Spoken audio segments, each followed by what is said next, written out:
Hello, everyone, and welcome to Three Words, a bite-sized podcast about the significant and strategic choices that all of us can make in order to become the best version of ourselves. My name is Dr. Michael Brown. I am the host of Three Words, and I find myself here in the middle of a global pandemic.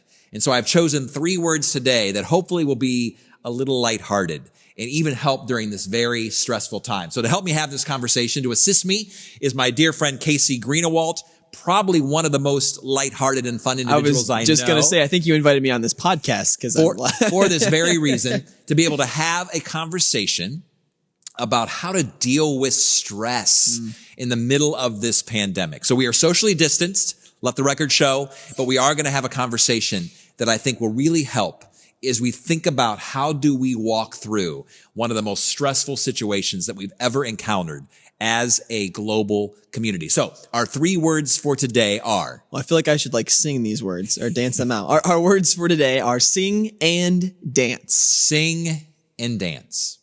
Let's acknowledge the reality that we all face currently, and that is that we are probably living in one of the most stressful, turbulent, and challenging times in the history of our lives. It's hard. And so how do we face trauma?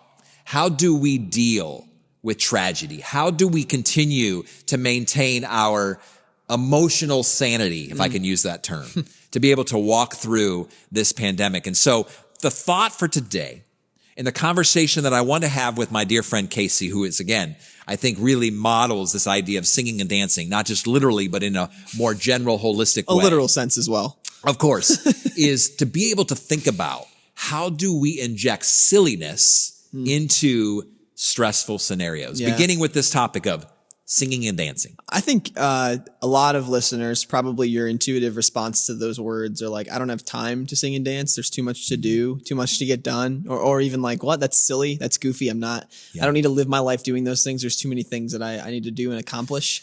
And I get that mindset. I mean, I'm one that I love to do things. I love to check stuff off on my to-do list. But I think there is something about life when it's taken too seriously, especially right now, is it just sucks the life out of everything. I mean, you talk a lot about life givers, and you've been around people who are not life givers before. And oftentimes it's because they can't find the joy in anything they're experiencing, and they just tend to point out all of the negative and all the things they got to do and all of the just reality, the pessimism, yes, there's a space for that and a time for that, but there's also a time and a space to just kind of relax a little bit and enjoy life for what it is. Which, let's be honest, Casey, it's hard to relax. It's hard to enjoy life now when we've been sheltering in place, and a lot of those things that we have been doing that have brought about life and recreation and working out at the gym and going out to our favorite restaurant, those are gone. Yeah. And so all the more, what does it look like for spontaneous silliness, if I can use that phrase, spontaneous silliness, to be able to deflate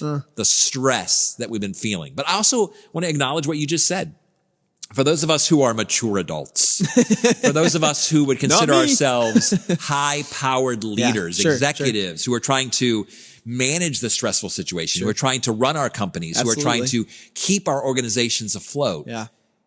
This conversation can feel childish. Yeah, because there is a time to be serious. And I think we need to understand, recognize that, and live in those moments and be present in those moments, so that in those moments where we don't have to be so serious, we can deal with the stress with just being a little silly and fun and dancing and singing. So I'll give you an example. This is fun. My wife, I like to say, I'm the optimistic one. She brings a lot of energy. And so when the two of us are in a good space and we're together, we like to have a lot of fun.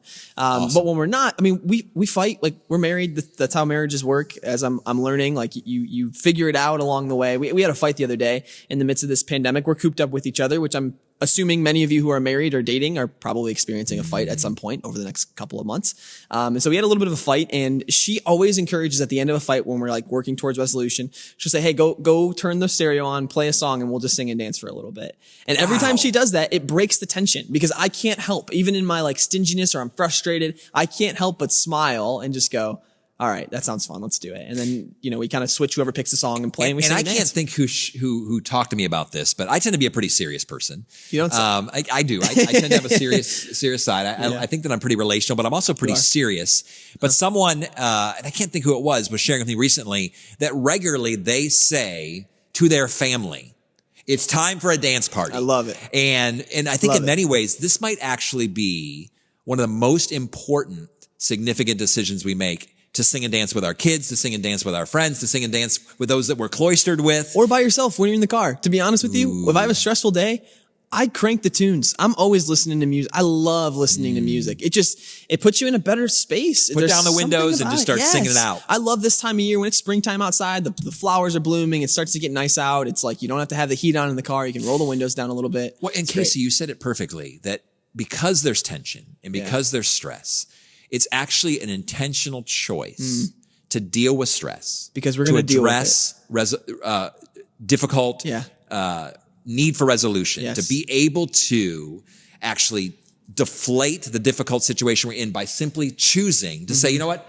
Crank up the radio. Yeah. We're going to sing and dance. Yeah. We're going to, and again, quite honestly, I need to be better at this because I have kids in my house that on any given day, because we have 9 children, not all of them are living with us, but I have 9 children, many of which are living with us, that I could just say, what if I said, I think they'd be so surprised if I just cranked it up. Mom and I started dancing and said, it's time for a dance party. And I think, quite honestly, it's what we probably most need during this. After the initial shock, I'm sure they would be in. You think they would jump in and start dancing with me? I think they would. You said something earlier that I think is super, super important, though. I don't want to miss this. You said we choose to deal with it. And I think whether you realize it or not, you're choosing how to deal with the stress in your life. You can sing and dance, or you can turn to other things. Yeah. And I know we were talking a little bit off camera. I think for a lot of us, when we are stressed specifically, I have heard again, and I've seen it again and again, people turning to alcohol and to drugs and to fighting and to just anger and all of these things that are not healthy ways of coping. And it's doesn't always bring positive life-giving fruit into our life. So you choose how you respond, right? So what do we want the people around us to remember about us during the pandemic? That when things were stressful, we reached for the bottle. Yeah. When things were stressful, we let off a little steam by maybe raising our voice. Or do we want those to remember us who are closest to us during this pandemic to say, you know what? They kicked off their shoes. They turned up the stereo and they sang and they danced. I was actually thinking about this in preparation for our conversation today, that there's so many things about childhood, childish qualities or childish activities that we probably shouldn't bring into adulthood. I agree. But there are some that we should bring into adulthood that even now during this challenging time, during pandemic, even post-pandemic, if there wasn't a pandemic at all, that when we face stressful times, there's something about a child's heart.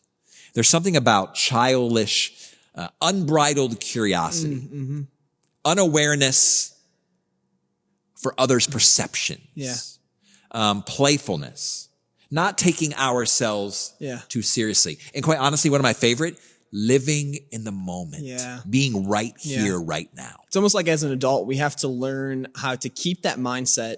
And we talk about this all the time, but also learn to be intentional with that. So, at 5 o'clock, I'm going to have a dancing and singing party with my kids.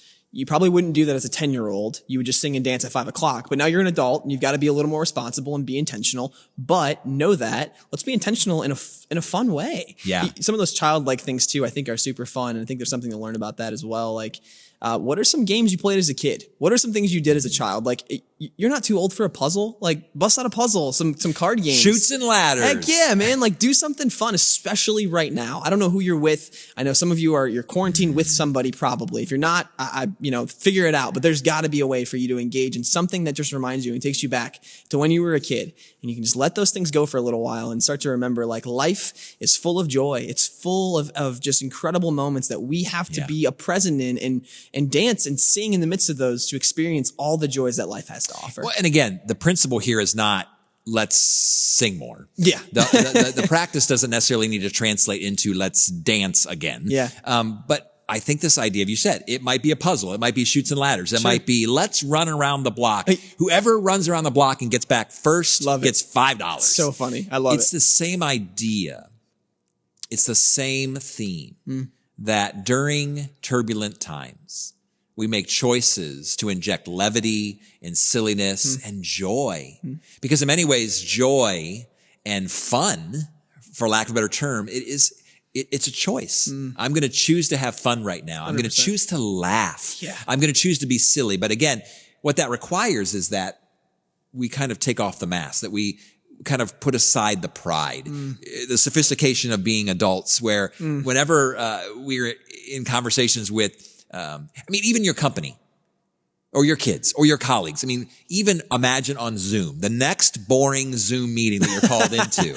Yeah. If you just all of a sudden got up and said, 60 seconds, let's dance. That's amazing. And just start dancing on the Zoom and just see what happens. I was on a Zoom call the other day and I said, all right, you've got 30 seconds to go find your animal, your pet in your house. And the last person to do has 10 push-ups. It's like super fun, like creative little things. That's fantastic. I'm like the fun guy. I love to bring the fun. Everybody, before every meeting, everybody's like, hey, Casey, bring some fun element to it. But I think there is something to say that when you're just intentional and you take a little bit of time to say, how can I make this enjoyable for the people around me? Here's a question I like to ask myself too, is like, what's Please. everybody's perception of what's happening? And I'm not going to be silly and sing and dance so that they, think I'm a cooler person, but I want them to have a good experience. Family, work, friends, whatever it may be. Singing and dancing, that brings joy to everybody around you, including yourself. Yeah. I think I just need to get over myself. I think I have a pretty good singing voice, but I know for certain that I'm not a very good dancer. How do I you know heard of this? Because TikTok? my kids have told me. Have you heard of TikTok? I have. Right. And I have teased my children. And I'm not sure what my wife thinks about that I'm actually get my own TikTok account and start doing dance. I'd pay money to watch you do some TikTok dances, to be honest. Because most of TikTok is dancing. That's and the singing whole concept is and basically singing and silliness. dance. It's great. It's great. Yeah. Well, and again, think about that. An entire Social media platform has been developed around this idea that we need to have more fun. And if there's ever a time, my friend, ever a time where we need to have a little bit more fun, we need to smile a little wider, we need to grin a little more, and we need to laugh and just let go. It is during this really challenging, difficult time, not to ignore reality, right, but to face reality with a positive perspective, maybe beginning with these 3 simple words: sing and dance. For life coaching, consulting services, or to hire a keynote speaker, please visit dmbcoaching.com.